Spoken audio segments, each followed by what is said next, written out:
We're live, at least according to OBS, we're live. Yeah. All right, cool.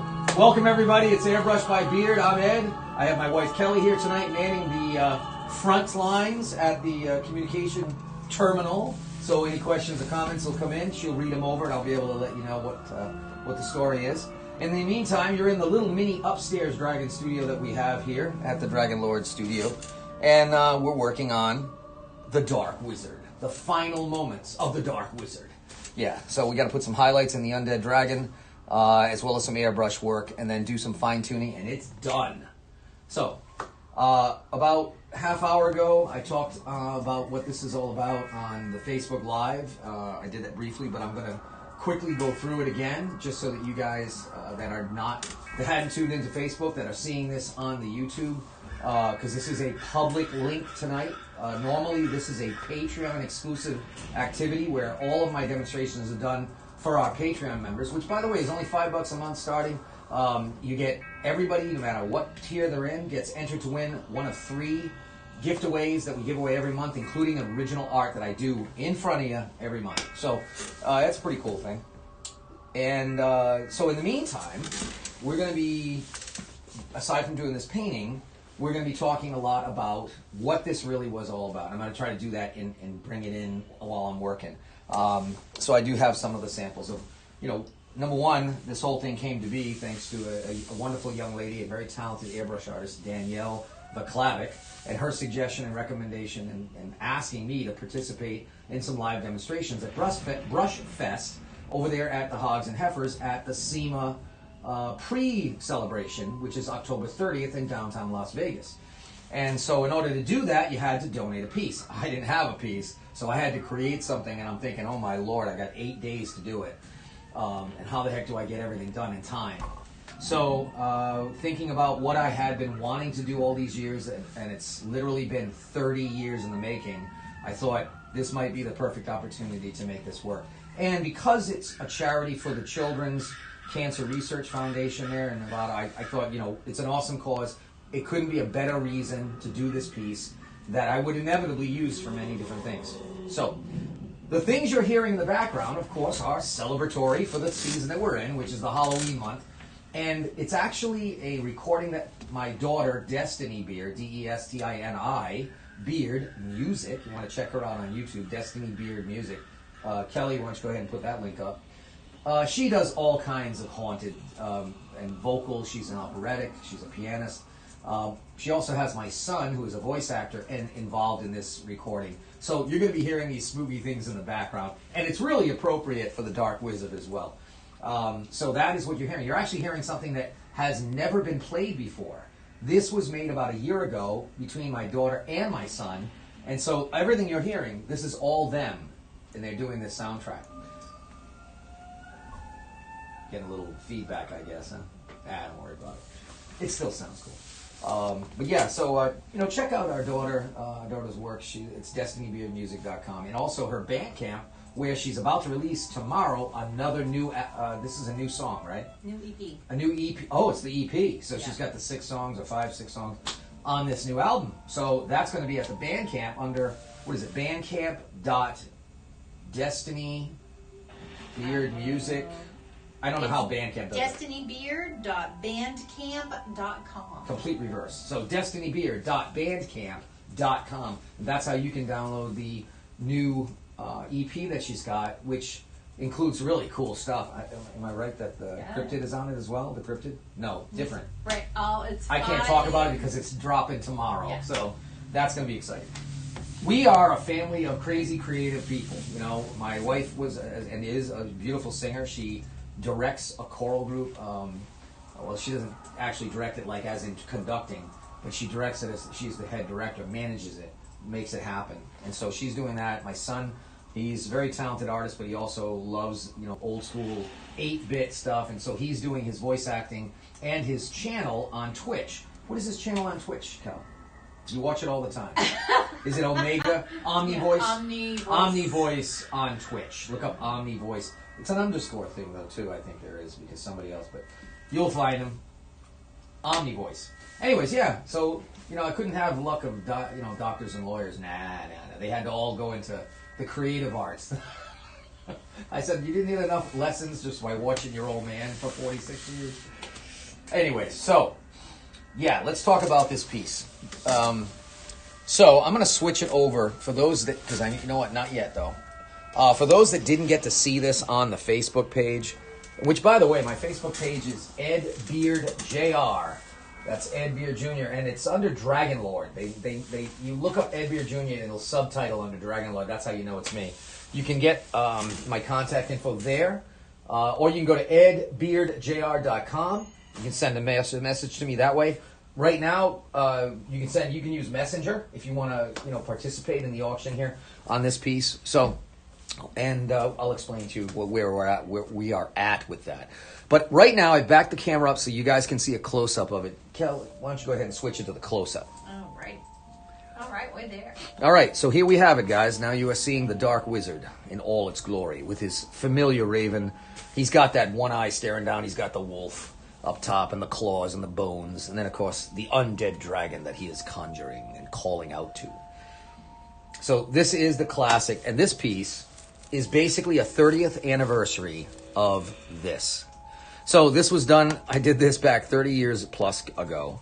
And it was the cover of the box of Flights of Fantasy, my first product that actually got me into the gaming industry that I created with my wife, and we just pretty much gave it a shot and produced it. This being the 30th year, I thought when Danielle had said, Ed, it would be great if we could paint together. Can you do a piece for the auction? I'm like, wouldn't it be awesome if I tried to get this darn thing done? Because, well, this was going to always be the cover of my next book. This book came out a long time ago, 18 years ago, and I haven't done a part two. I mean, look, I still had dark hair. I'm all white now. I still didn't have any hair, by the way, under that kerchief. I'm still bald. Been bald since I was 18. Anywho, yeah, so this is now going, so I thought, I could do my cover piece. I can do, this will be on Zippo lighters, because, again, I do Zippos, man. These are my Zippos. Oh, yeah, ice. I've got a set of four different ones that we produced already, fire, and we're going to be doing 2 more in about 3 weeks. So Zippo and I and Blackball, we worked together on doing that project. So I thought this would be kick butt on that. We're going to make this into a blanket. We're going to make this into a blacklight poster because, again, I license with all these companies that make this happen. So by the time the end of the year comes, this thing is going to be published so many different ways.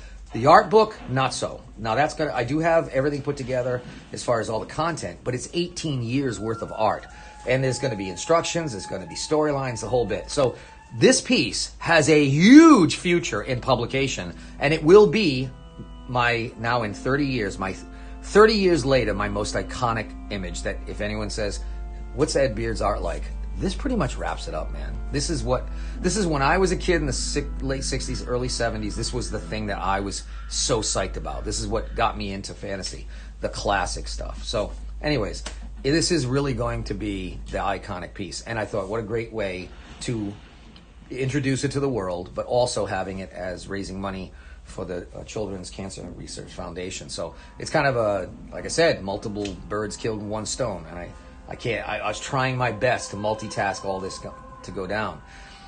So, being the fact that this is very much after all the big shows that happened for original art collectors and so forth during the summer and the fall, our shows all ended at the Renaissance fairs except for the one. We got one more week. So, we tapped out all our big collectors that always buy our originals. So it was a bad timing situation for us because we're like, shit, we got less than 8 days to make this happen. But we reached out to some of our hardcore collectors, and we do have a current high bid. So the current high bid on this, actually, I think I'm going to reach out to, are they on? Yes, Mary? Mary is. Mary, will you please post, because Mary is the high bidder as of right now, would you please post what your high bid offer was so at least everyone else has an idea of where we're going from this point on? Anyways, yeah, and so what I'm going to do is I'm going to bring this piece to SEMA after we receive the high bid from my direct collectors. It's basically going in there with an initial bid. And we'll see how it goes at the show. If for some reason someone outbids it, hey, they outbid it. But ideally, we really we're hoping that our collectors are the ones that get it. You know, obviously we'd like to have a piece of this important stay with somebody who really understands my work, that's been a collector of my work and followed it. But you know what? Whatever happens, happens. It's all about raising the money for this charity. So, anyways, let's talk about, let's switch it over to the main camera. All right. And I'll stop for a moment. I talk. Kelly, tell me about who's tuned in tonight. They've been busy, so I have to like scroll all the way up. So we have Dean Pearson. Dean, the Sentinel. Mary, of course. Yep. Mary Naramore. Yep. Brian Hogue. Brian, he's been watching this whole thing through the whole process. I kind of figured you'd tune in. It's like you're not going to miss the final brushstroke here. CJ and family. Hey, CJ and our Michigan extended family. Yes. We have the Hammer Clan. Tim, the Hammer Clan. Excellent. We have your sister. Diane. Yes. Oh, cool. Diane's tuned in. Now, we know Diane doesn't have, can't stay too late, but thank you for tuning in, Diane. And by the way, Diane, did you get your special card in the mail yet? I'll just put it out there for, we do that later. All right. Let's see. We may have some new people because this is public, so we may have people tuning in that we don't recognize their. Yeah, and you've seen that? I've been posting and saying, let us know. I've not seen anybody I don't know yet that's commenting. They may be viewing and not commenting. Can you see viewers? I don't know if you can see viewers. If you can't, it's no big deal. Not really. Hey, and look, if you guys just want to lurk and watch, that's fine. This is a lot of what you get when you join my Patreon, just so you know. I mean, this is what we do. This is one setup of it. The other place is the big garage where we work on larger paintings, automotive airbrushing. I do whatever I can. It's like painting on any surface, doesn't matter. We have, let's see, who did I just see? Michael Seelinger. Hey, Michael! I saw your comment, but it was hidden underneath the bracket on the camera earlier. He was on my Facebook. Oh, nice. The live. Yep. Let's see, let me go back up here. Bill Peterbaugh. Bill, baby!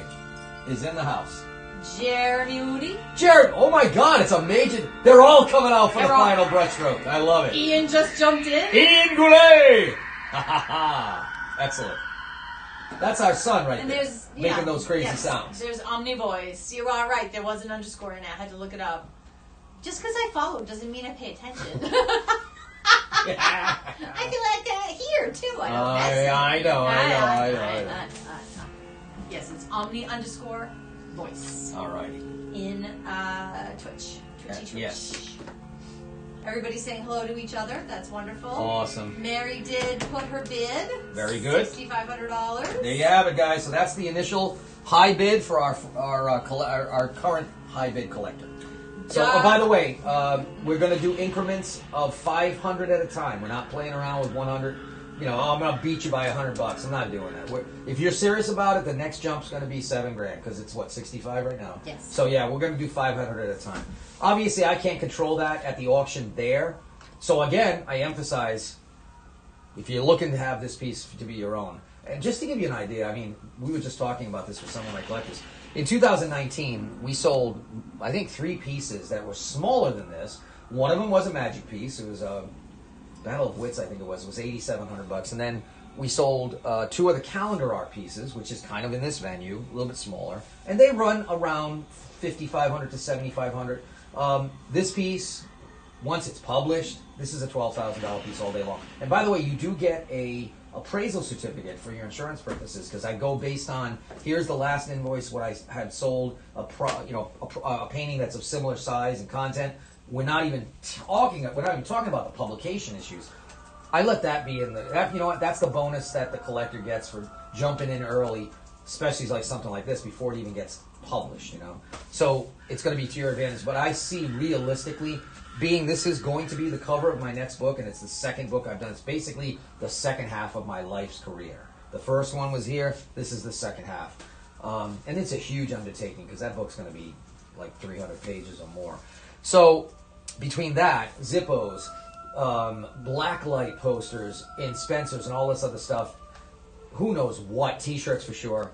There's going to be so much. This is going to be one of the most popular, if not the most iconic pieces that I've ever done. That's next to the Magic the Gathering stuff or D&D. So it's definitely a great investment. You have an opportunity to get in on it really low. I mean, 6,500 is very low for this type of a piece. But we only have 6 to 8 days. We were really caught in a bad time here. And again, all my other collectors had already bought everything under the sun. They tapped themselves out. So it's kind of a really fluke scenario, and it's a great opportunity. Obviously, you know, Mary's jumped in. The 6,500 is like in the wholesale level, and that's good. At least it's solid, and it's a decent amount of money to give to the charity. But we'll see. We'll see how it goes. We'll just hang tight. All right. In the meantime, I am working on the colors that we're going to do. This is kind of a yellow ochre, so we're going to pop some whites in there. Yeah, I know this is going to drive me nuts because I'm going to keep hitting it tonight. This stand. Let's just kick that back a little bit. There we go. So yeah, Okay. the Hammer Clan said that was about where their budget was, so they said, way to go, Mary. They're very excited for her. There you go. Thank you very much for your considerations on that, Tim.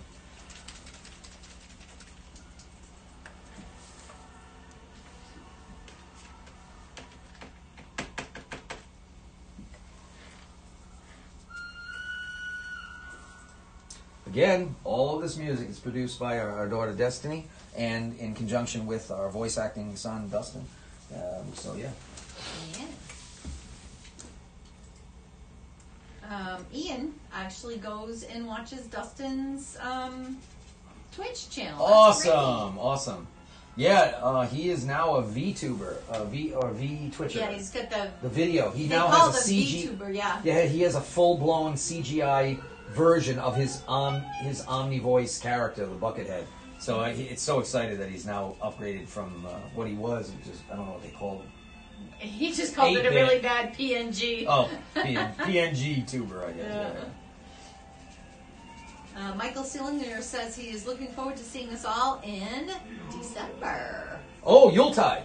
Excellent. Yep, this is Dustin again. Yep.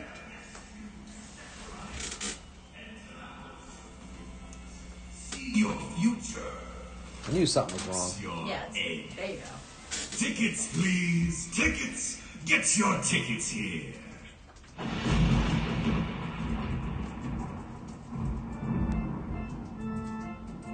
Again, all Destiny and Dustin.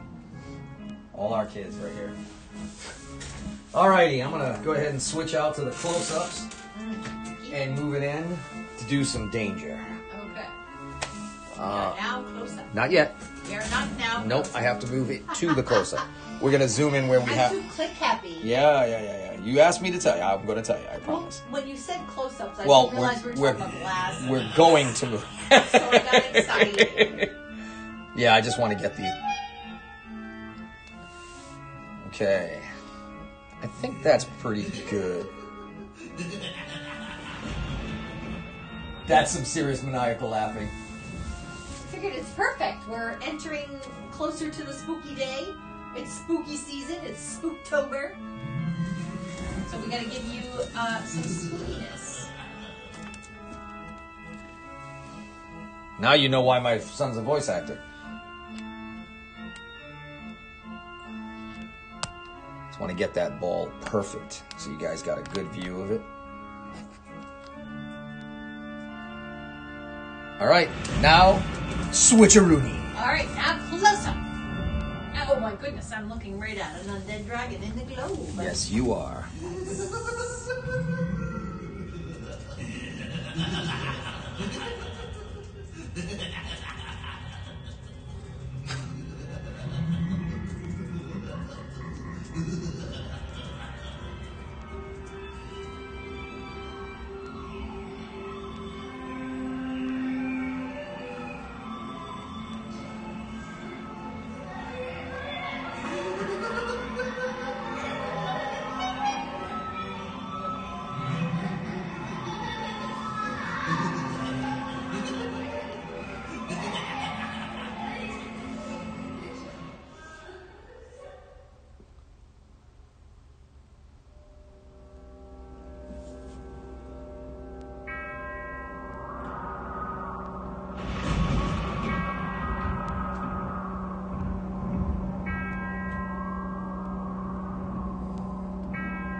Ian says definitely creepy music. Nice. Laura says hi, Uncle Eddie and Destiny. Oh, Laura, there she is. And it's me here, Tim. It's Kelly. Yep. Because Destiny is in Ohio. Destiny actually right now is getting ready for an interview. She's going to be online doing a live interview for her music. She's got a new album, EP, coming out tomorrow. Yeah. I mean, we got a whole family on the internet, on the interwebs tonight. She's interviewing, we're doing the stream.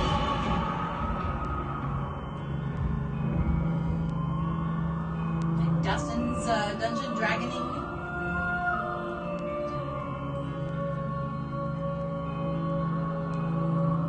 Yeah, pretty much. We've got the visual arts, we've got the gaming arts, and we've got the music and auditory arts, vocal arts. I mean, we got it pretty much all covered.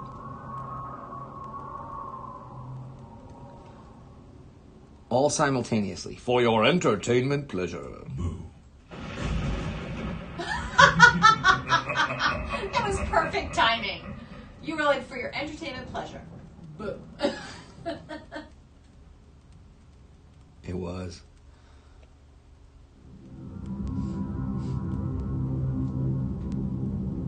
Gotta put these little tiny fine details in. Bill had asked how we were doing, and I just basically said busy, busy, busy, crazy, crazy. The usual for us.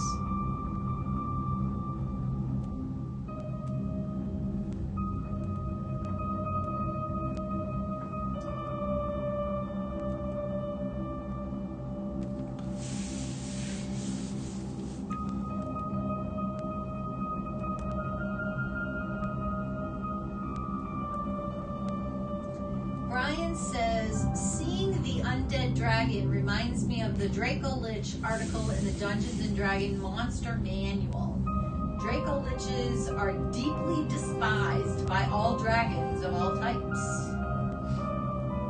Well, it's an appropriate one. After all, I have been the outcast all my life. So if I was gonna pick a 30th anniversary subject of a dragon, I would say this one's the best. Because just when they think they got me down, I keep coming back. The undead dragon. That's kind of funny. A little bit of the lore kind of works.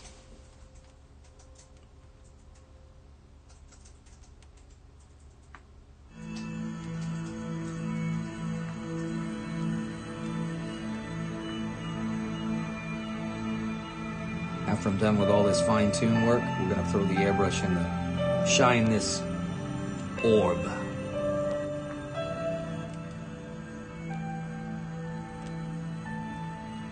Boss Hog Torque Converters. Well, hello. Nelson is in the house. There he is. Awesome, man. He says, hey, I recognize that voice. Yep, we got Kelly at the helm, Nelson. Yipper. You guys, let me know if the music's too loud. It might be a or- little bit. A little bit? Yeah, A little bit. Yeah? that's better. There? Okay.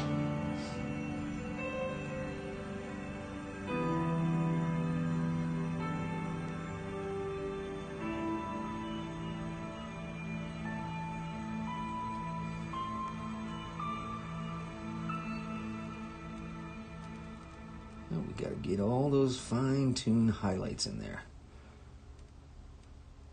You watch now, I'll separate this lower shin. Comes right out, it'll pop right out.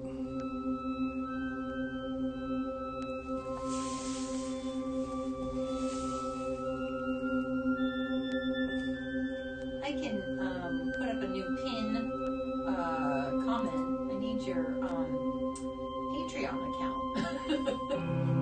I don't, you know what? That's something Destiny handles. This is what happens when you let your tech wizard daughter. There we go, I found it. Ooh, what's up now? Okay. Alright, so I'm gonna pin post here. In order to see Ed on the YouTube's lives, other than tonight's special being live broadcast for the public, you would want to go to his Patreon.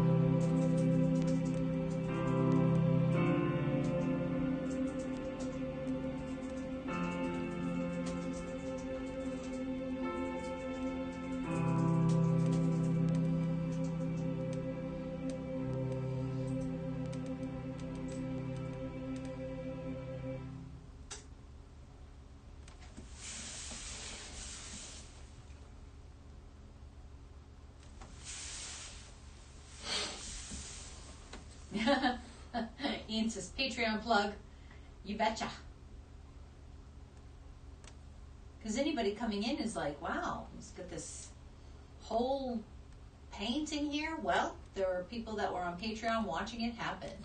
Yeah, and we really do get, I mean, we've got so much stuff going on all the time with the family in the different creative arts and whatnot, and we try to keep it going. And also our topics and our subject matters of discussion, a lot of times they're for motivation purposes.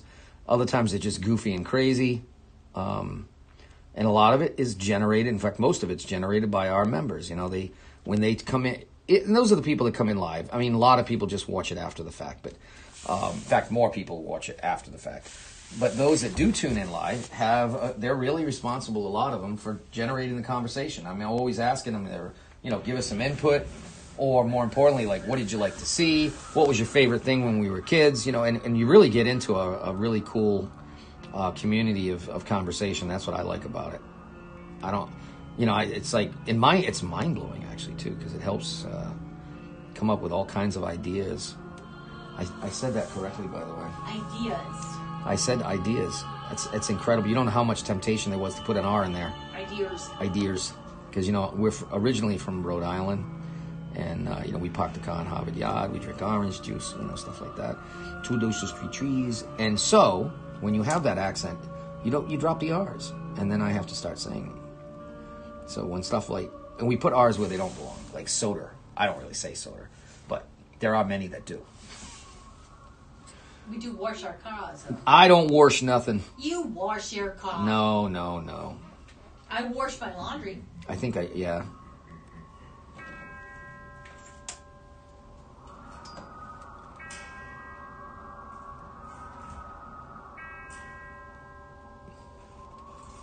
Laura says she is going to participate in the School Beauty and the Beast play this year. Oh, excellent. Which part is she going to be? Does she know? We shall find out. Also, Ian says bubbler. Oh, yeah, baby. The bubbler. Oh, man. I haven't heard that. Nelson says Alabama is rubbing off on you. Oh, is that what they say down there in Alabama? Do you wash your cars in Alabama?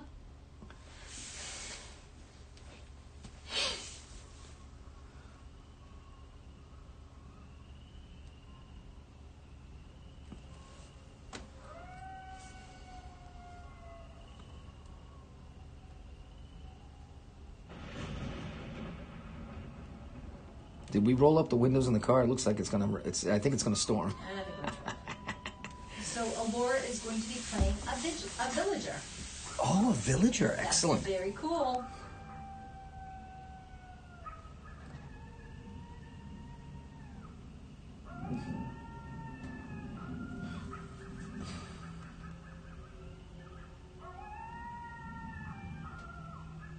Mary says, we wash everything here in the South. Yes. Also, we also, I'll never forget when I first came to first joined in at the Tennessee Renaissance Festival. Oh, God, in 2001, I think it was, or 2002. First time we were talking about a price of 10. And I would say, it was really bad for my daughter. I knew what was being said, but my daughter didn't quite. And so the guy asked how much it is, and she said, or I think the gentleman said, well, it's tin.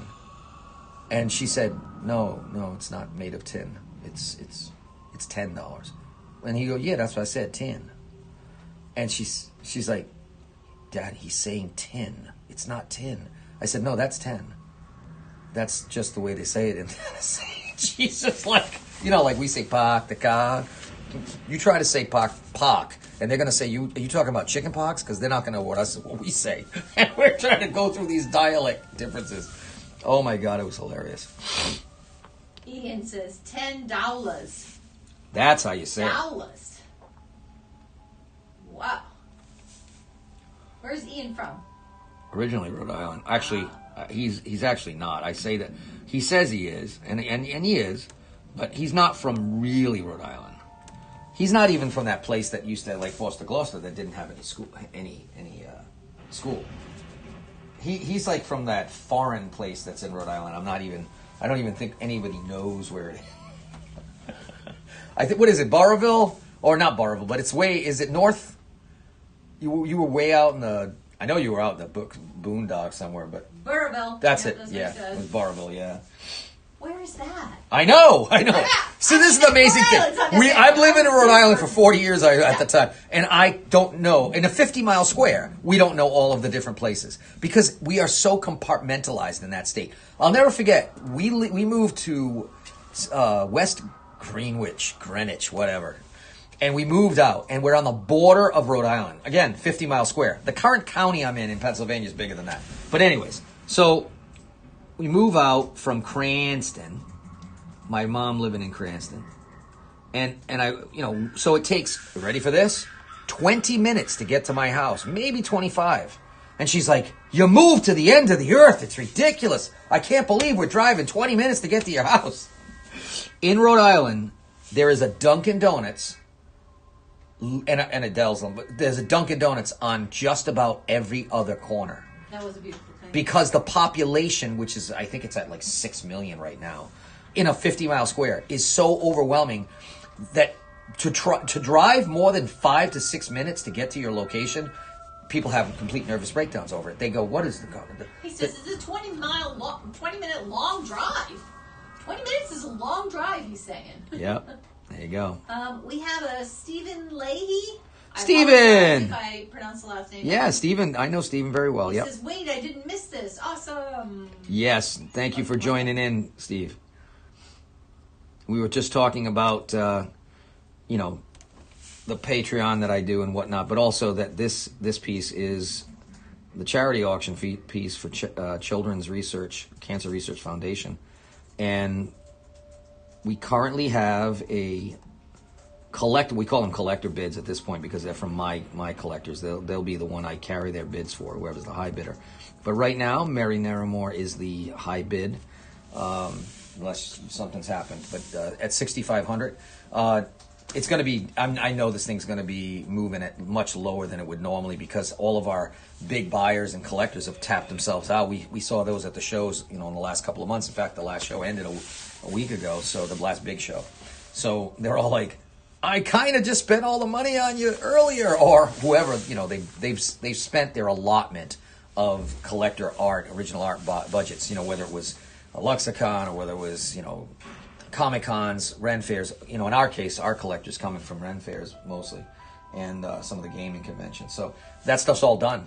So this was presented to us very last minute, not by any fault of anybody's, but it just I had 6 days. I'm trying to finish it and market it to get it ready so I have some money to bring for the charity.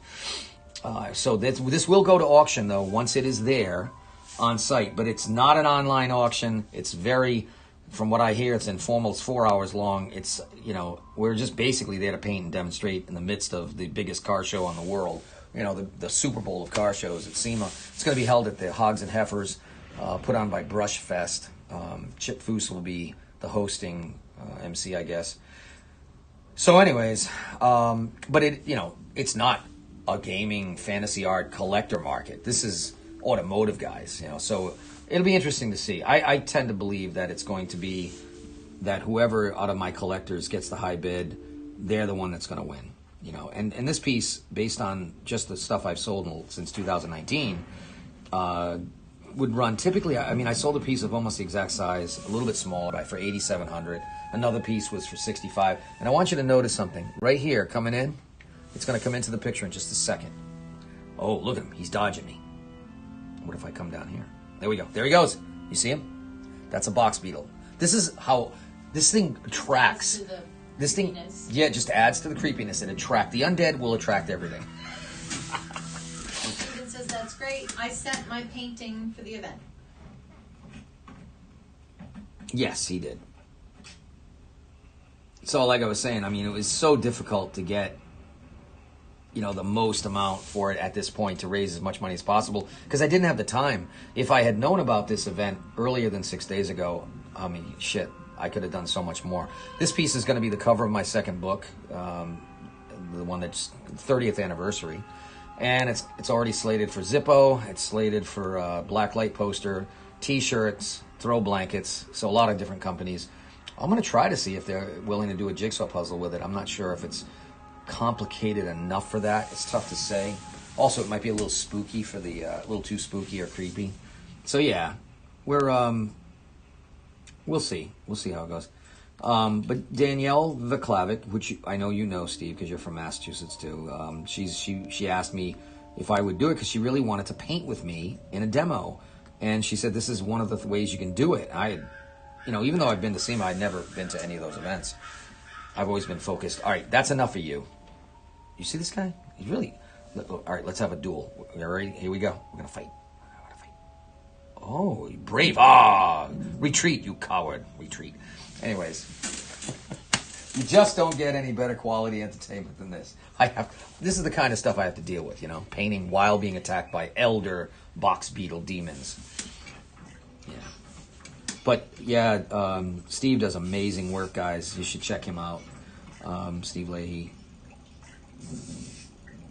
He says he loves Danielle. Yeah, she's a sweetheart.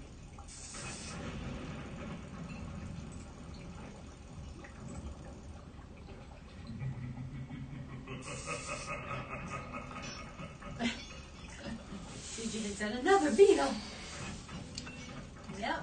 Oh, yeah, they're relentless. Welcome to our area of the world. Pennsylvania. They brought them in because initially they brought in ladybugs to help something else. They were trying to get rid of... aphids and stuff in the yeah. fields, and the ladybugs became rampant.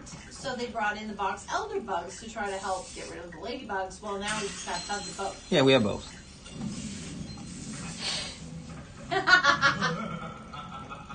Mary says, I can see it now. Little box beetle footprints across the painting.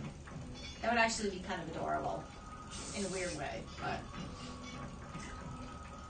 they were all chatting amongst themselves about how many hours they all have to drive to work. Considering not everybody lives in a state like the size of Rhode Island. Yeah, so really. Some of them are like an hour and a half. And the traffic. Oh, Mary has to go through some real serious crazy. And apparently Alora says her mom has to travel 3 hours. Oh my God. To get to work in Nashville. That's just crazy. Wait, what? They don't live in Nashville anymore. The Hammers live in Texas. Oh, had to. So that was past tense. Oh, no kidding. That's 3 hour drive. Oh my God. It's like Gilligan's Island. 3 hour tours, 3 hour drive. That's insane. I mean... And Nora, Boss Hog Torque Converter. Oh, Nora Gill's in the house. She says hello. She also says good night. Oh, hello and good night. We'll see you soon, Nora. I look forward to seeing you again. Nora's 10 years old. Nora knows how to take apart and put together a torque converter. Yeah.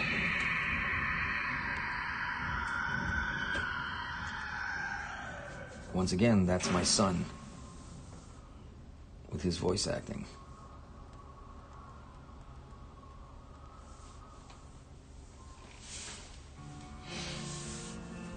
Christopher Green. Hello, Chris. I think Chris is new. Christopher says, Christopher here. Hope your procedure went well and you made a complete recovery. Oh, thank you very much, Chris. He says, couldn't make it for my Kit Gas playmat, but I'll watch this sick creation in its entirety later. Oh, wonderful. Thank you, my friend. Appreciate it. Yeah, this will be up on my channel.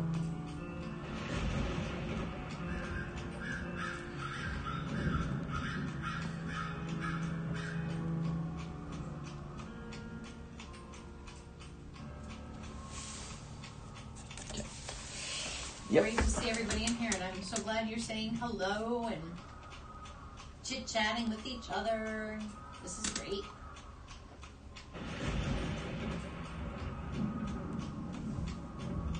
As the carriage takes us away in the background. I'm telling you, we're getting the works here. Not sure where we're going on this carriage, but we're going somewhere. Knowing destiny, we're going to a cemetery.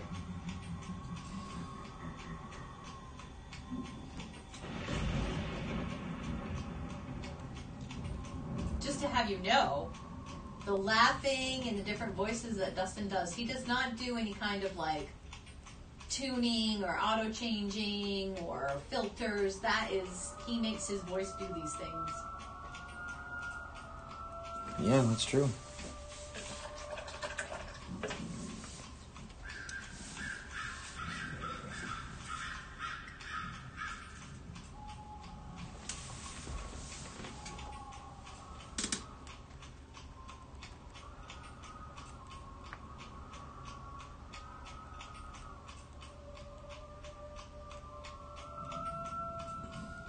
When I saw the painting, before we put the dragon in, it was just the globe. I'm like, that's it. It's done. It's awesome. Leave it just like that. And he's like, no, we're putting a dragon in the globe. I'm like, it's incredible already. This is just like taking it way over the top. Complete incredible detail.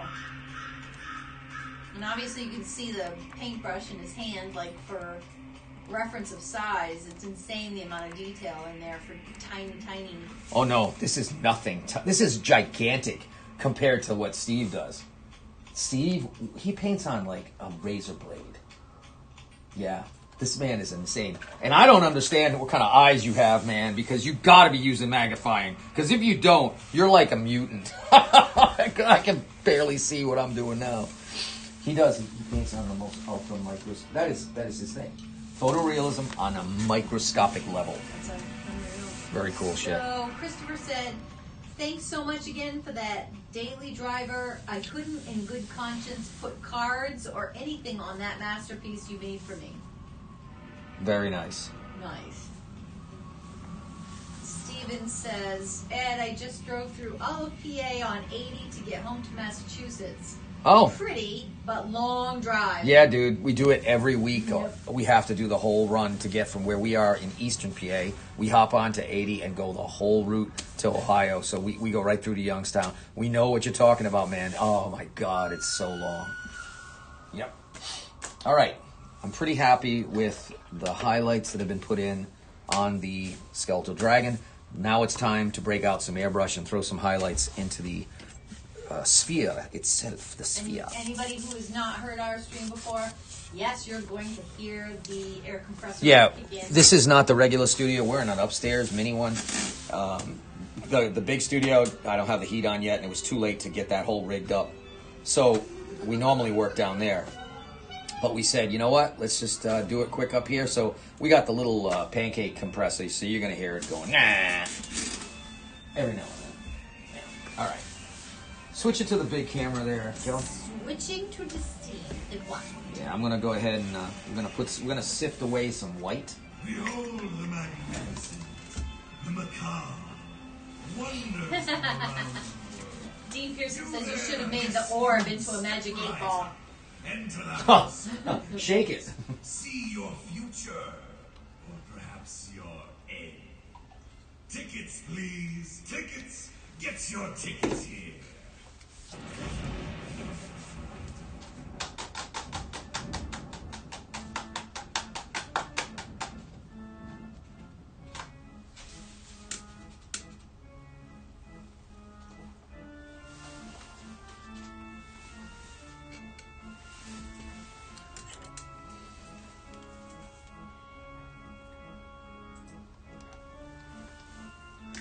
I always recommend sifting, just to, once again, do a strainer run for the paints. Get rid of any coagulation. Okay. Alrighty, Kel, switch it back over, please. Alrighty. And we're on close-up. Thank you. Oh, Ian has to get going. Hey, Ian, thanks for stopping by, brother. He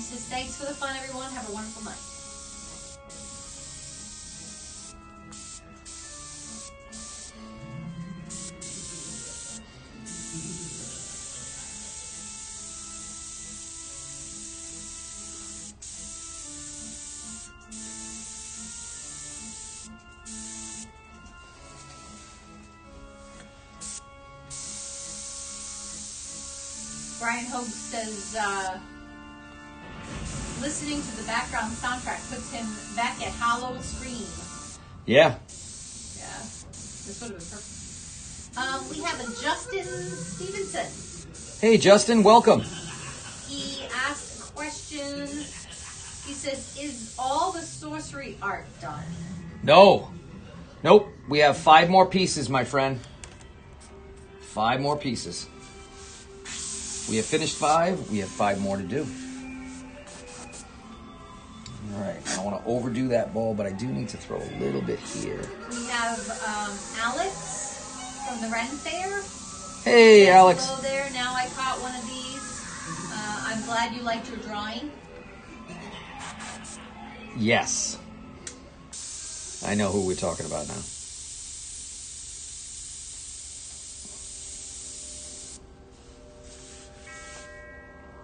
Steven says this is just awesome.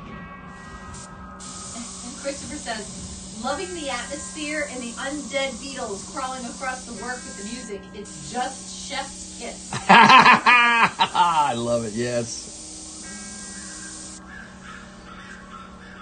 Justin says, awesome, I'm almost caught up. Yeah, actually, I'm starting tomorrow with the drawing on painting number 6. It's going to be I can't say. I realize I'm public. I can't be public. So we can only talk about sorcery art on the Patreon. So if you want to see the sorcery TCG art that I'm working on for my mini set, that's going to be with them. You got to tune into the Patreon. Let's just say I am working on the next one. And actually, it's going to be the one I'm bringing with me to SEMA for more demonstrations. No one's going to know what it's from there, but yeah, that's what I'm doing. Alex says he's now going to pull out his drawing stuff and draw too. He just needed that inspiration kick. Nice.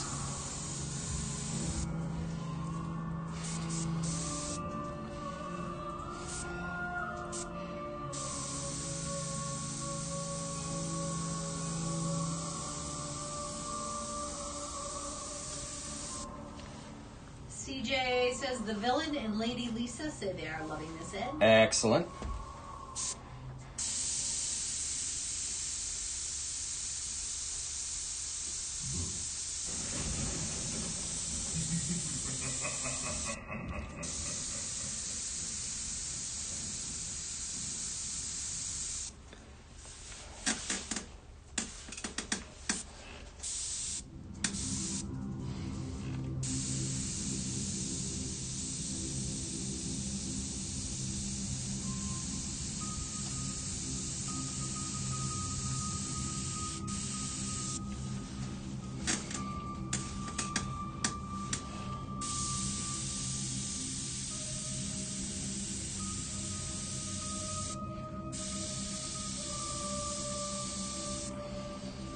Oh, look at that. I'm so busy looking at chat, I just finally looked at what you're doing. I think we're good. Just enough of a highlight. Just kick that right in strong right there.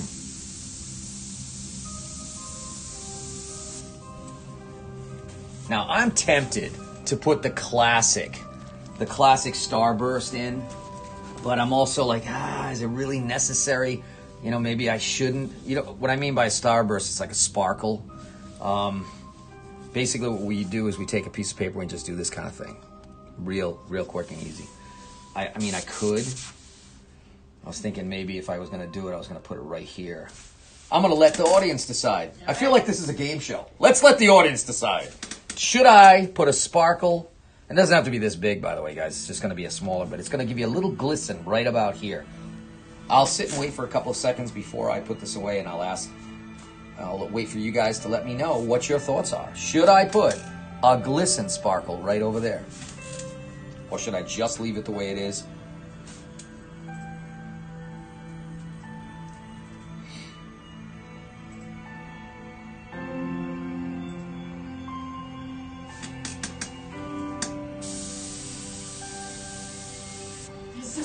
Steven says buy a vowel. Exactly.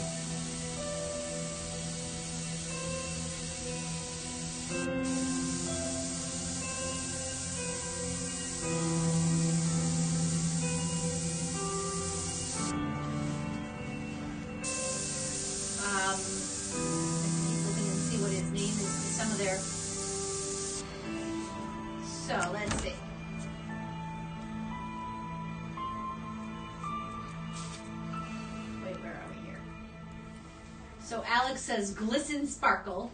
Yep, got to vote for the glisten. Okay. Mary says, I think it's amazing as is.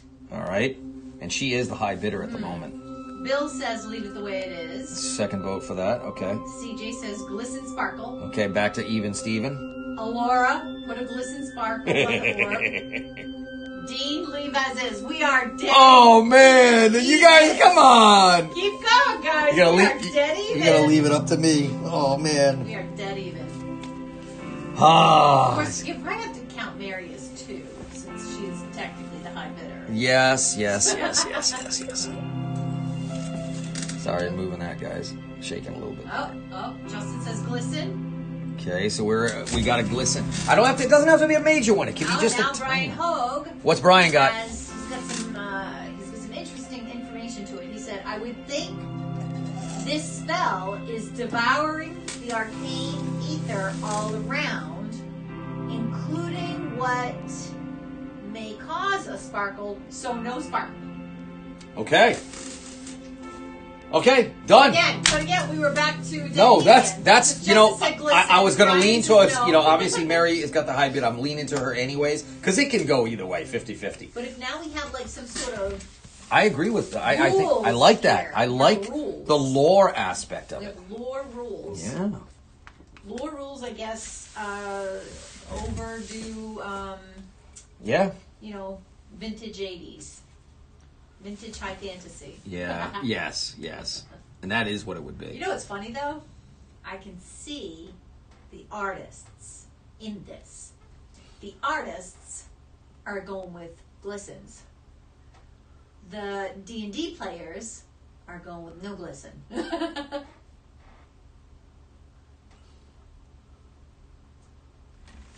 Isn't that interesting? Mm-hmm. Oh, I see where you are now. You're over by the hair. Yeah, I just wanted to throw a few Okay. tweaks of hair. All right, so let me zoom back out.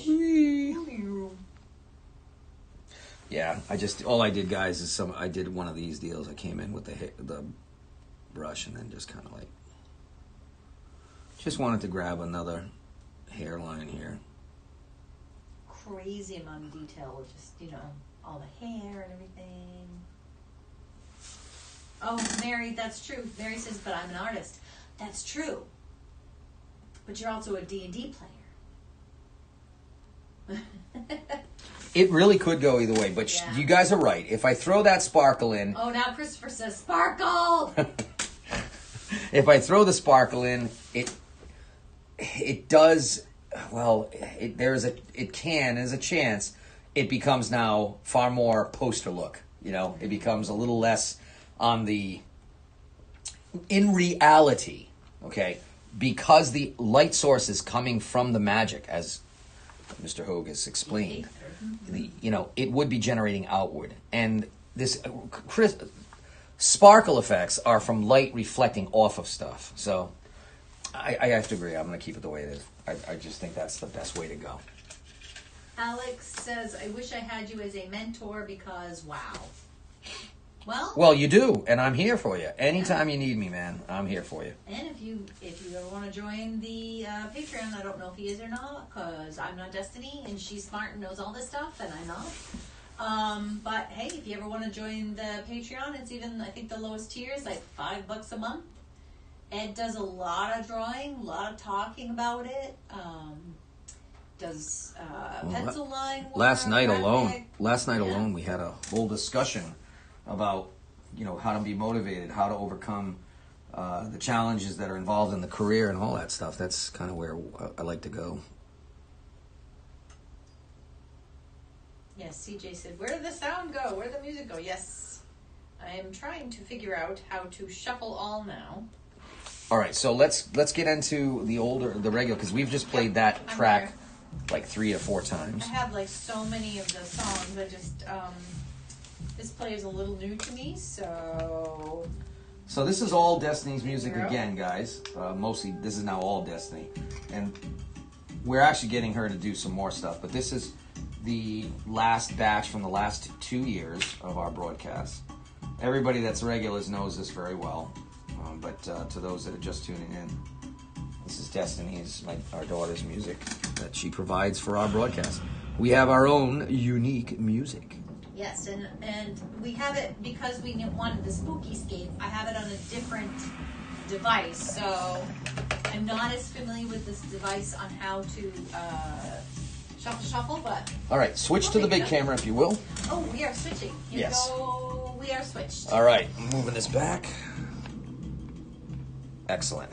All right, I'm going to take this down for a second. All right, switch it back to the close-up. Going back to close up. There you go, guys. This is what you see now.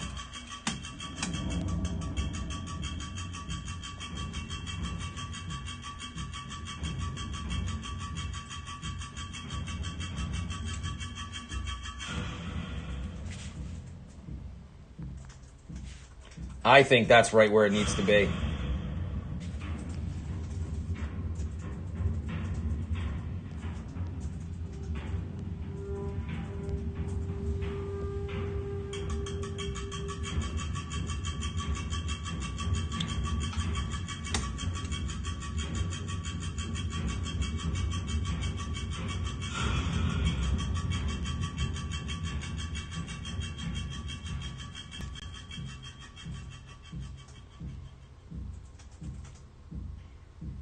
They're saying absolutely gorgeous, perfect, and your sister says she says bye, have a good night. Okay. She's got to get going. You have a good night. Did she answer whether she had the card or not? Oh, she did not get it yet, but she said they are having some trouble. The mail is very delayed, so. Yeah, I would say. Okay, that's a little excessively delayed. Saturday we're going to be, well, okay. All right, switch it to the big camera, please. Okay, scene. All right. Over there. So it's time for the signing, guys. This is it. 30 years in the making. Picture time. Picture. Yeah, well, oh, that's right. I do have to take... I always try to document step-by-steps, too, guys. And I have done that with just about every painting I've ever done. So right now, we're going to document the latest, which is adding... Oh, yeah, that's right there. Perfect. So that takes care of that. Let me take one final shot straight on. Okay. Signing time. All right, so... I'm going to sign right here in the blue. Oh, we got to go back to close up. Now, I know I will. Oh, we have. But it, we're going to sign in the blue here, and I don't want it to be overwhelming and pop too hard. So we're going to go with red, and we're going to sign it in red down there against the blue. All right. Let me get this all set up. Was that it sound, or did you just do that? Sorry. I'm trying to chat. I'm trying to take care of music. I was like so excited for a second. I'm like, wow, that's a cool sound. Thank you. I am blonde. See? I'm blonde. All righty. Here we go. Get that right there. Okay. 30 years from this. All righty. The sign of room.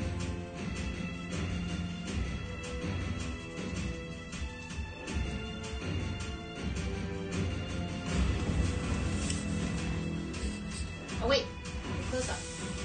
Yes. I can go. I'm sorry. I should got have all told you. excited about the whole sound. You did, and it threw me teased too. me, and I'm looking at.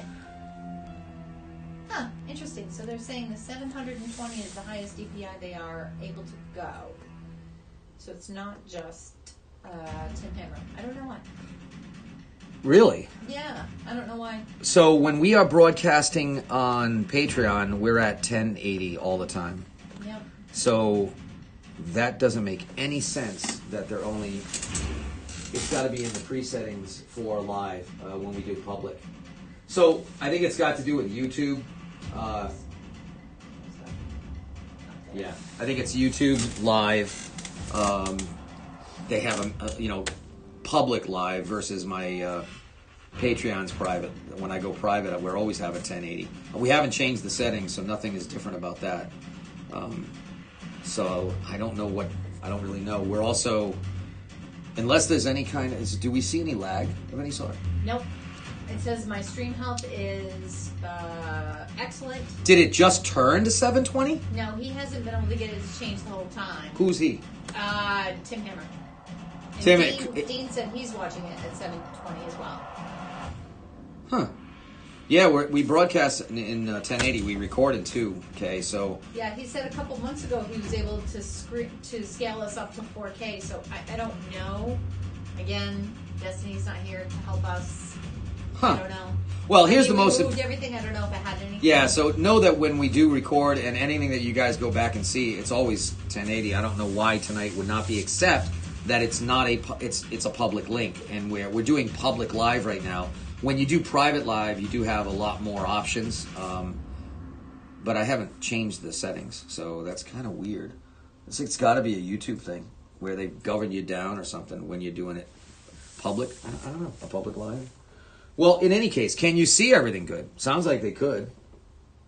Is everyone able to see it? Dean was. Dean seemed to be all set. Okay, good. All right, well, then let's get back to it. The signing. Sign away.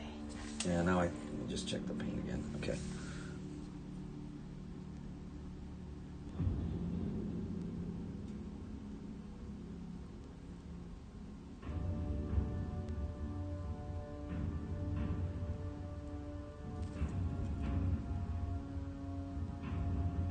Yeah, they're all saying, there's a few people that are saying they can see everything nice and clear. Tim Hammer is just, he just wants to have you in 4K on his screen, I guess.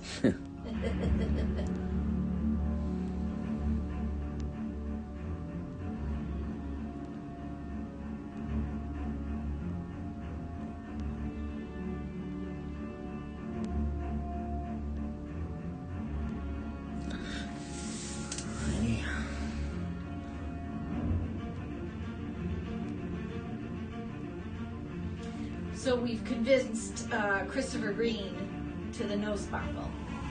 Because he says, grew up with fantasy book covers, and to be honest, you're completely right, Ed. The lack of sparkle does add surreal something to it. So no sparkle. Alrighty. That was hilarious. The votes coming in. Yes, no, yes, no, yes, no. Perfectly even. We have a signature. And I will tell you this, guys, that signature, let me give me a widescreen for a second. We're going wide? Yep, we're wide.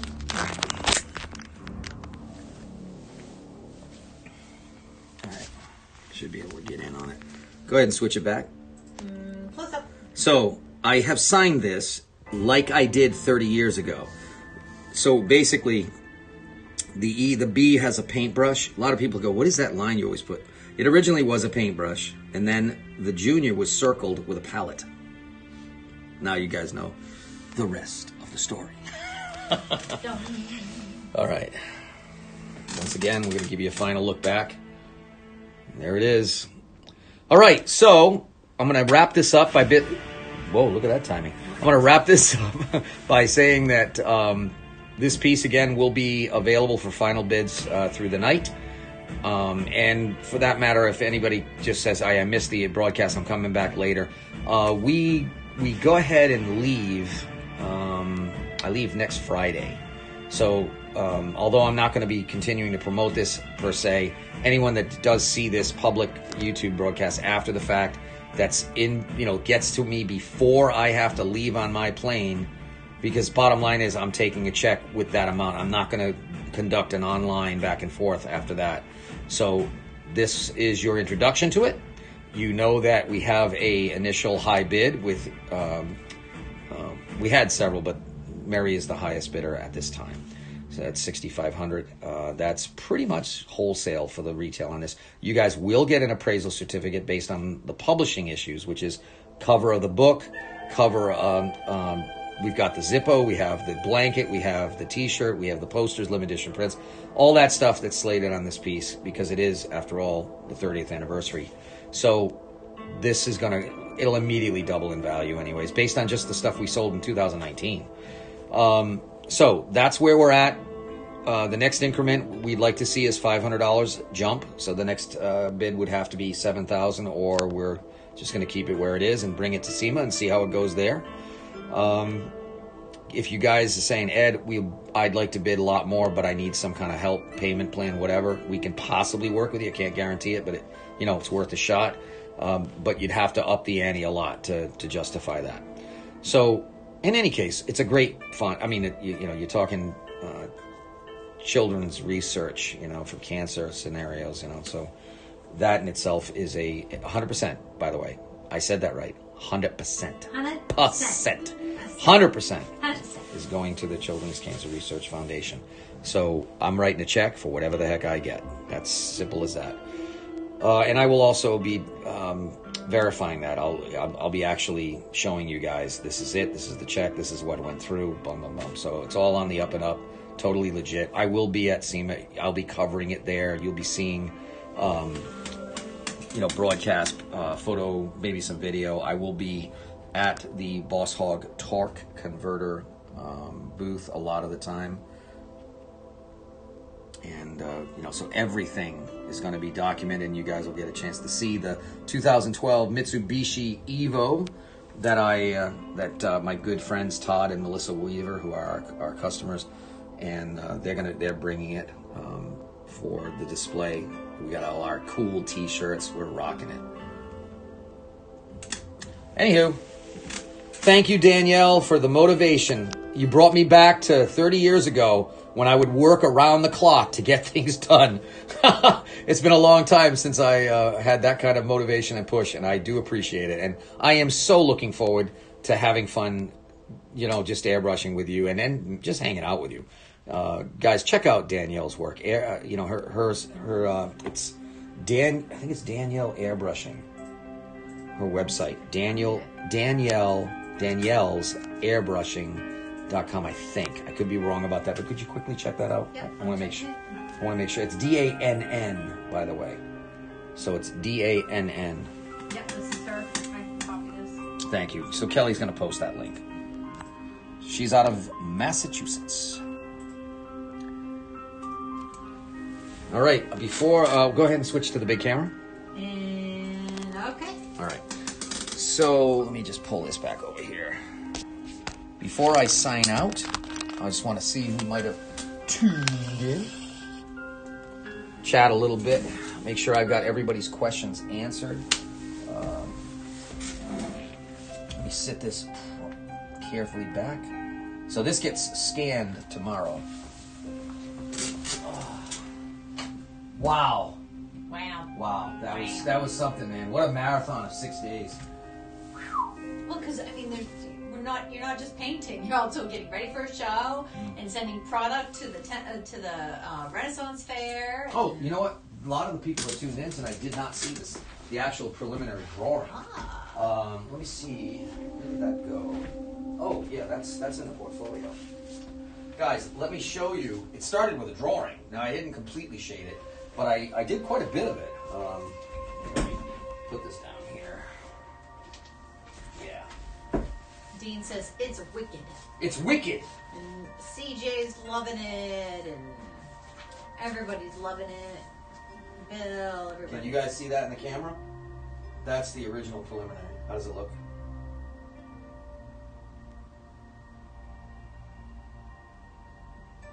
Christopher's heading out. Are you seeing this, Kel? Yep, I am. How's it look? Looks good. Okay. So that was done. So you have a preliminary drawing and quite a bit of it shaded, and it's different because this is it's looking out at the viewer like bragging. This one, the vote was make him look at the ball. So that's why that one is looking at the orb. So it's so cool now because I'll have a black and white, which has a slightly different feel than the full color version because of the angle of the eye. And that's why I always say, my art students and people who are into this stuff say, hey man, when you're doing your sketch, your preliminary drawing, and original tangible work medium, do it a little tweaky different. It definitely makes for a wider variety of original art sales. And so that will eventually be available for sale. But I'll probably make a print of it. So somebody, hey man, I got the black and white in the living room. I've got the color somewhere else, and they look kind of different. And you get people to check that out. So that's fun. I do want to talk about a new product that I'm actually quite excited about, and I want your feedback. it was suggested to us by Mike Mossman. He's a fellow vendor at the Renaissance fairs we attend at. He's an artisan jeweler. And I had said to him, I said, you know, I'm looking to try to find a way to produce a product that's under $15, you know, because we got a lot of young kids that would love to have some part of our art but can't afford the big stuff. So I would like to put this out to you guys, and I'm waiting for your comments, so please respond. What the idea was, since I do a ton of hidden object pieces, you know, I do them in black and white, I do them in full color. Some of them have 21 hidden objects, some have 13 to 15 objects, and these prints are large. But I'm like, what can we do on a postcard size? You know, because I've got prints that go from 11, 14 up, but a postcard size. So imagine heavy duty, gloss, you know, UV coated 2 sides, thick postcard size 5x7 of my hidden object images that's packaged complete with a mini magnifying glass along with the list of the hidden objects. I'm putting it out for you guys. $10. What do you think about the price point? What do you think about the product? Do you think it would be cool to take that little magnifying glass and look for those hidden objects on a 5x7? We could do that and actually be able to make it affordable at $10 a piece. So I sit back and I will enjoy a cookie while I await your opinions. In the meantime, Christopher Green had to head out. I did say good night. I'm not sure if he's still there, but he's... Good night, Ruth. Thanks for tuning in. To go.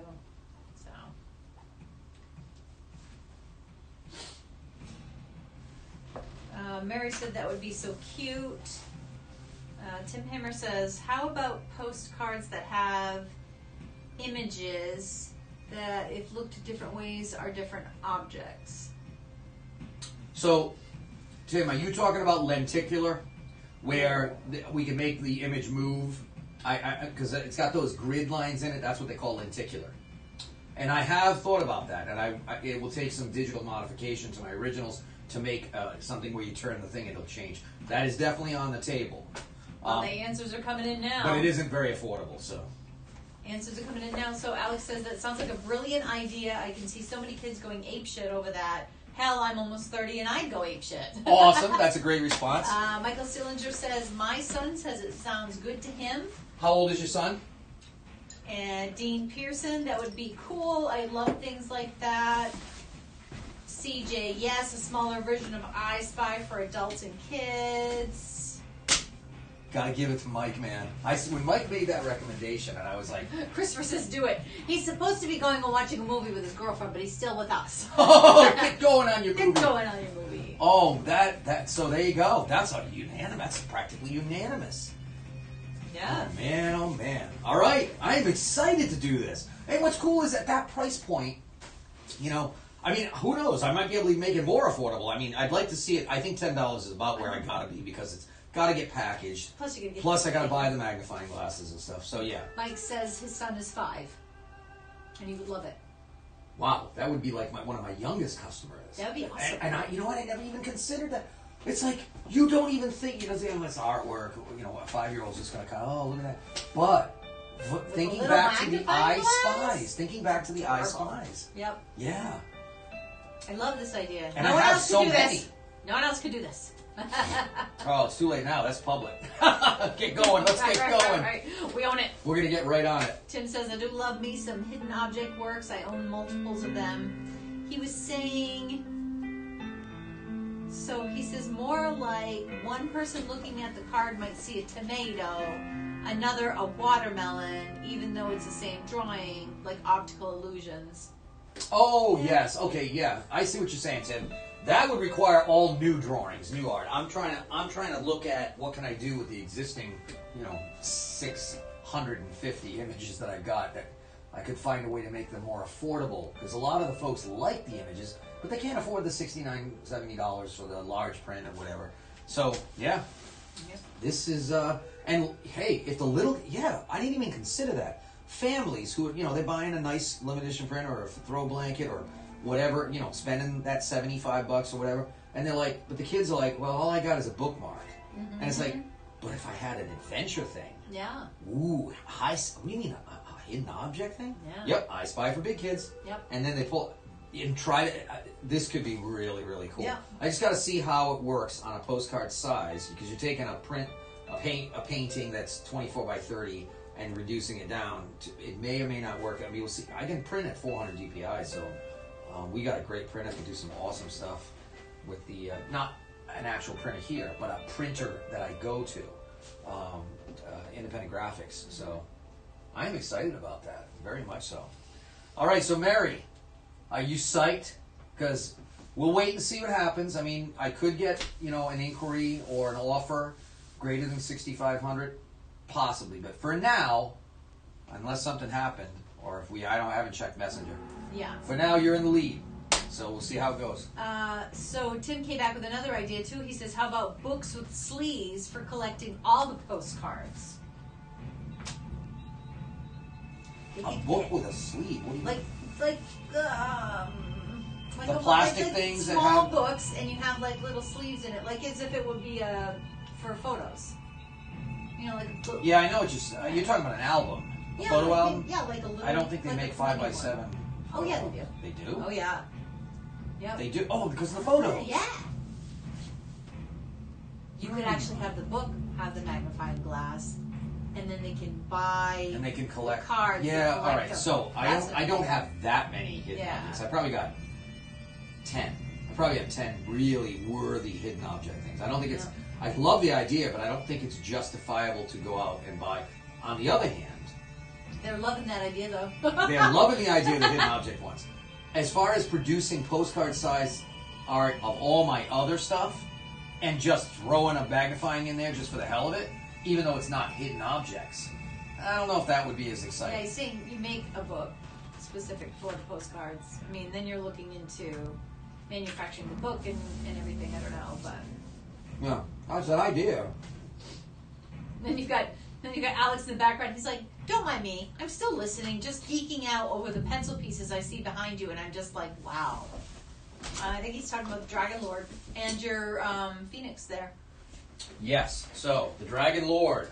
This was the preliminary sketch to the painting that was done for the sorcery TCG.com. For the secret, special secret. Cause No, this was already revealed. Oh, okay, never mind. Again, the Good music's timing with the working. music. Good timing. Is that seen very well? Yeah, that looks good. Yep. Yes, this is the Dragon Lord. He is the title card for the whole set. And he is the creator of all mythical creatures, but specializes in dragons. Right now he's conjuring all the different spirits of the different elemental dragons. He himself, it's almost like a combination of Galactus / Thanos, but he's the good version. He's the creator. He's like, wow. This is just a Phoenix kind of cat. I just recently completed my Frosk, the Fabled Frog Wizard, and the Bufo, the Beguiler, Toad Sorcerer, who reigns supreme upon the swamp. So we have one. This is a giant pond. We have the Lily Shire on one side, and on the other side we have the swamp where the dark magic is. And these two characters will battle each other with a game of ladybug checkers to determine who shall reign supreme. Allow me to show you. So since you were talking black and white, I will present to you the two characters. I'm not going to be able to pick this thing up and hold it, so I'll pull them out individually. I think I'll show them to the folks on the close-ups. Again, these were done on Patreon. Wrong. These were done live at the Renaissance Fair. Both of these. They were done in a day and a half each, so basically a Saturday and Sunday, as a live demonstration at the show. And this comes from a storyline I wrote back in 78 to 86 called The Acorn People.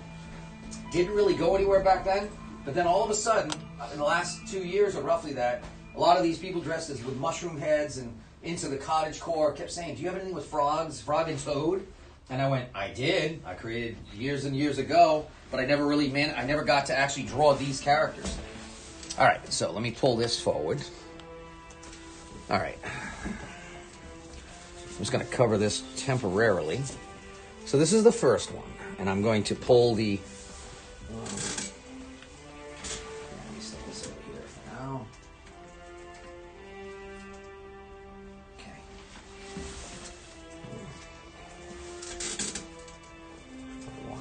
I've been looking at here. Bufo's not on the website yet, right? Not yet. I got to get Destiny to do that. She's been so busy. I was just typing that exact thing. That's hilarious. Switcheroony. I have switched.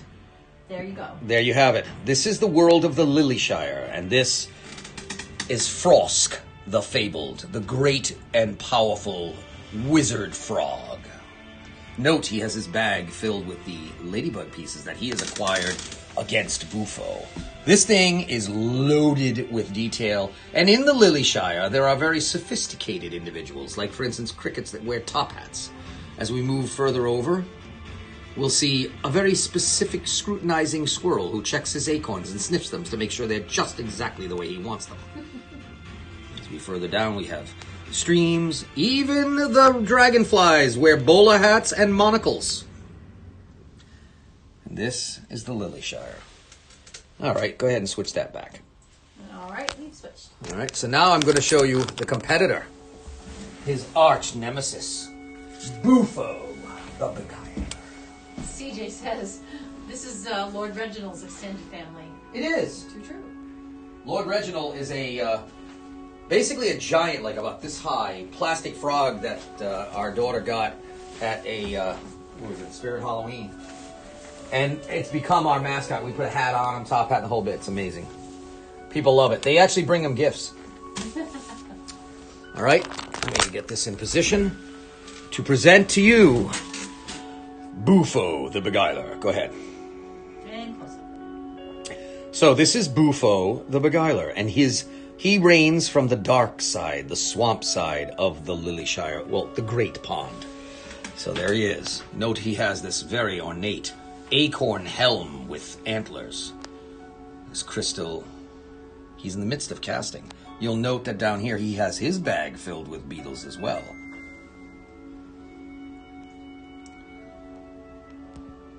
Now, let's take a look at some of the associates that he aligns himself with.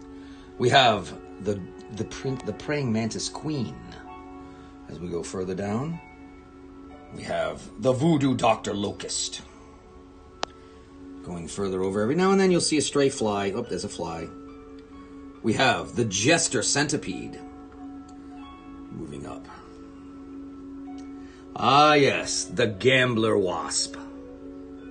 Further up still, the bruiser fly and the thug rats in the background. And note even the foliage, you know, you've got the burrs and all the gnarly things you'd expect to see. So he is standing on his toadstool as well. He's casting. So in other words, he's about moving at this point. So these two pieces go together. You might have noticed that Frost was looking this way. We have Bufo looking that way. In effect, these are a set. And in the end, if these do well as they are and have been doing, we'll wind up putting these into a giant one painting where they two together will be working together. But that's way down the line. Go ahead and switch it out. Okay. So the style in which I create my style here is taking the realism of an anatomy, realistic anatomy of a toad and frog, but putting them into clothing and into positions and situations that are humanoid. That was the style I created back in '78 when I was doing these, and I just haven't done anything with it until now. So here we are back again, due to popular request. The book never took off. Simon and Schuster, Ingrams, they all were like, "Oh, it's really good, but you're gonna have to pay for it to be produced." I'm like, "What the heck?" Yeah, it's not like I had any money back then to do it, so it got shelved. All right, let me just put this back in here. But yes, so Frosk is available on my website as a limited edition print. Yep. And Bufo has been made as a print. It's debuting at the Ohio Ren Fair this weekend. The prints are. However, we are going to have it up on the website before the end of the week, so you guys can get the set. We have them in 16 by 20 custom matted limited editions, limited to 1,000, as well as artist proofs limited to 100. And we also have the 11 by 14 non-limiteds, just signed, smaller versions, just for those that have limited wall space. Yeah. But so I'm so excited that they all thought that was a great idea. Yep. You never know. Right. You know, There's too many people that have said this sounds good. Yep. And our daughter Destiny, who generally is not like, she doesn't get excited about much of the product. She's always thinking, oh, what's the public going to think? She liked it. Yep. She thought it was a great idea. Yep. Those little mini, hard glass plastic, they're like 3 inches tall. Yeah. They're just, they're just Get 'em in enough. party favors. You use, To get 'em. yeah, you use them like for looking at sharks and stuff. The magnification stuff. Shark tooth. Oh, I was going to say, look Shark. at sharks. I'm gonna look at sharks. I don't want to look at a shark with a little teeny tiny microscope No, and probably be not a that good idea. close. I would prefer not. Yep. Any other comments? No, just let's see. Alex said, I love that mixture of different types of fantasy. Dragon Lord in color is spectacular, somebody said, or CJ, when you were talking about that. He said, Alex said, your shading is just insane. I am amazed. Thank you, Alex. I gotta tell you, that whole look and feel of the concept of the nature being taken into a fantasy environment where there were, mice and rats and snakes, but they all had personalities, but not done in an animated cartoon style. When I was back in 72, 73, there was an artist, I don't remember the name of the artist, but I remember going to Strawberry Records and there was a poster that was produced. It might have been an album cover. It wasn't Roger Dean who did the Yes album covers, but it was something like that. And I remember these giant wasps, and they had these bug-like characters that rode the back of the wasps. And I thought that is so cool. But that's all I ever saw again. And then it was like, so, and needless to say, I thought, man, wouldn't it be cool if you created a world? And so I created these characters that were called the Acorn People. They were little troll-like characters that lived in trees that were kind of elven, leprechaunish type characters, fae. They were fae characters, and they had a community, and they were the go-between between the human world and their world. And the goal was, they worked with squirrels and chipmunks and all that, but they were all about protecting the environment for the animals. And so they were only able to be seen by the children who were the most careful and preserving and cared for their environment. So they would make very limited friendships with humans. So I was just showcasing the world they lived in this initial book that just never came to be. So now that it keeps it consistently sticking around. I mean, everything frog, toad, mushroom, that you call a Carter's claw, but mice and chipmunks and nature and owls and all these things done where they have character, they have personalities, they're like humanoid in a way, in a fantasy element. Because really what those two there, Frost, the Fabled, and Bufo, it's just kind of like, it's everything in our world of fantasy kind of originates really with Tolkien. It's very much like Gandalf and Saruman. It kind of really comes down to that. Alora has asked if you can make an all-elemental dragon next time. An all-elemental dragon. So in other words, a dragon that contains all of the element. Part 5. So I did do that in the form of a phoenix. But you're asking, can we do a multi-elemental dragon? Boy, see, we're talking fire, ice, lightning, all of the ones that I did, all put together. That would be quite the challenge. I appreciate that challenge. All right. Yeah. I'll have to think on that. Alex says an elemental dragon series, technically. That I'm doing. We've done it, and now we're doing it again with Sorcery, TCG. I've already started it with, let's see. Actually, no. The first 5 pieces didn't contain the elemental dragons. We're starting them now. That's all I can tell you. Alrighty. Well, cool. Well, then, needless to say, guys, thanks for tuning in and checking in with us and watching the final strokes of the brush upon the Dark Wizard. And once again, reach out to me if you are interested in participating in this. 100% of those funds will go to the charity, the Children's Cancer Research Foundation. So just let me know what you want to do. Otherwise, we're going in with it as is in the opening bid, and then we'll see how SEMA does with it. We'll go for there. Either way, it's a great cause, and that bad boy is getting scanned, and we're going to start making prints of it. We're going to start putting it on the T-shirts, the blankets. We're getting this sucker going because everyone that's seen it is so far really psyched about it. So, we shall see. You can replace the Sick Wizard tapestry. Yeah, I mean, Wizard Emissary, that's been my piece. I've had that since, I think I did it in 2005, I think. It was somewhere in that area. So we're looking at almost 20 years, and that thing is, on TikTok. Look up in TikTok, do the hashtag Sick Wizard Tapestry. You'll see how many millions of hits this thing got. It's incredible. But you gotta find the original one because everybody stitched it. Yeah, everybody stitched it. But also, look up Shadow Wizard Money Gang, and you'll see they've used that art in it as well.